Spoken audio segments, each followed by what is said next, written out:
আমি 4টে due letter দিয়েছি, 4টে।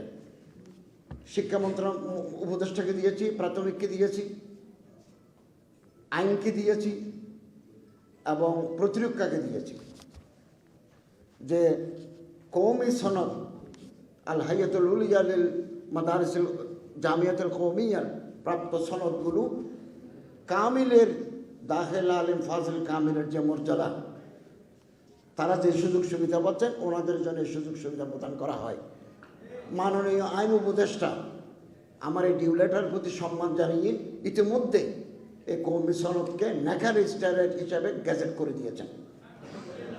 এবং আমি সুযোগ পেয়েছি গত 2-3 দিন আগে মাননীয় প্রধান উপদেষ্টার সাথে একান্তে বৈঠক ছিল, আমি ওনাকে অনুরোধ করেছি, স্যার আপনি সেনাবাহিনী, নৌবাহিনী, বিমান বাহিনী, র্যাব, পুলিশ, ওখানে অনেক ইমাম লাগে, রিলিজিয়াস ইনস্ট্রাক্টর লাগে, কওমি ধারার অনেক হুজুর আছেন যাদের যোগ্যতা আছে, জাতি সেবা পাবে, কর্মসংস্থান হবে, আলিয়া লাইনের তারা পাচ্ছেন, বিশ্ববিদ্যালয় থেকে MA পাস, অ্যারাবিক তারা পাচ্ছেন, এদেরকেও যদি যুক্ত করে দিই।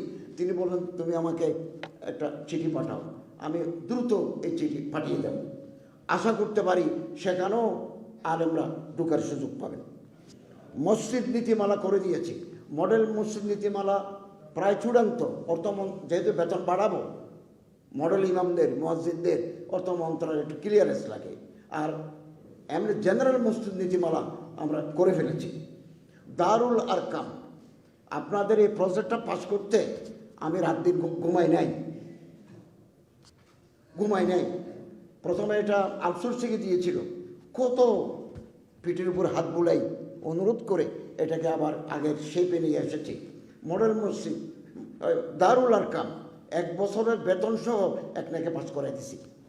আমার সচিব মহোদয় এবং আমরা, আমার মন্ত্রণালয়ের এডিশনাল সেক্রেটারি ফজলুর রহমান সাহেব সহ, সাজ্জাদ সাহেব সহ, ওনারা রাত দিন আমরা পরিশ্রম করে এটাকে আমরা পাস করি। কোয়ারিজ আফটার কোয়ারিজ, একটার পরে একটা জানতে চাই, এটা কেন, নাই কেন, এটা কেন, ওটা নেই, এগুলো জবাব দিতে দিতে আমরা ক্লান্ত হয়ে গেছি। তারপরে পাস করতে পেরেছি, এটা আমাদের আনন্দ। আমি আপনাদের আশ্বস্ত করতে চাই, বাংলাদেশে 1200 প্রকল্প আছে। দারুল আরকাম প্রকল্প গণশিক্ষা, মসজিদ ভিত্তিক, মন্দির ভিত্তিক, পাগোড়া ভিত্তিক, চার্চ বেসড, মাস এডুকেশন 1200 আছে। সবগুলোকে রেভিনিউতে নিতে গভর্নমেন্ট পারবে কি না এটা অর্থ মন্ত্রণালয় জানবে। আমাদের মেয়াদও নাই, আমরা দ্রুত সময় পার করছি। তবে আমি অন্ততপক্ষে মসজিদ ভিত্তিক শিশু গণশিক্ষা কার্যক্রমকে রেভিনিউতে আনার জন্য আমি যাওয়ার আগে জনপ্রশাসনের একটা সামারি দিয়ে যাব, এবং এই সামারি যদি তারা কবুল করেন তাহলে আমাদের মেয়াদ থাকতে হবে। আর এটা যদি এখন কবুল না করেন তাহলে পরবর্তীতে গভর্নমেন্ট আসবে, তারা সেটা বাস্তবায়ন করবেন। কোন গভর্নমেন্ট আসবে এটা আল্লাহ তাআলা ভালো জানেন। তবে hope for the best, prepare for the worst, এটা শেক্সপিয়ারের কথা।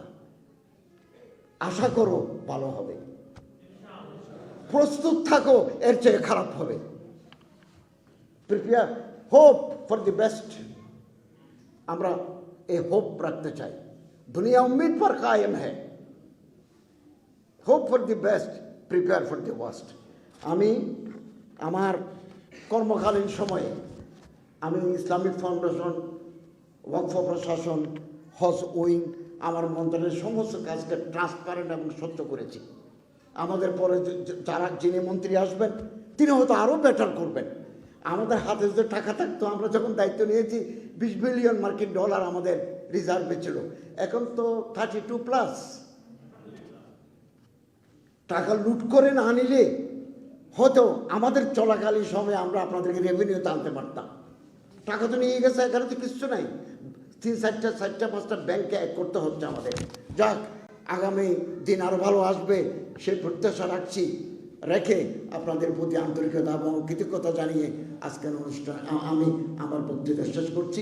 আমাকে এবং আমার সচিব মহোদয়কে চলে যেতে হচ্ছে, মন্ত্রী পরিষদের বৈঠক আছে 11টায়, ক্যাবিনেট মিটিং আছে, ওখানে আমাদের এজেন্ডা আছে, এই জন্য আমাদের চলে যাচ্ছে। না হলে একেবারে শেষ পর্যন্ত থেকে আপনাদের বক্তব্য শুনতাম, আমাদের বিশেষ মেহমানদের গুরুত্বপূর্ণ বক্তব্য আমরা শুনতাম। ধন্যবাদ।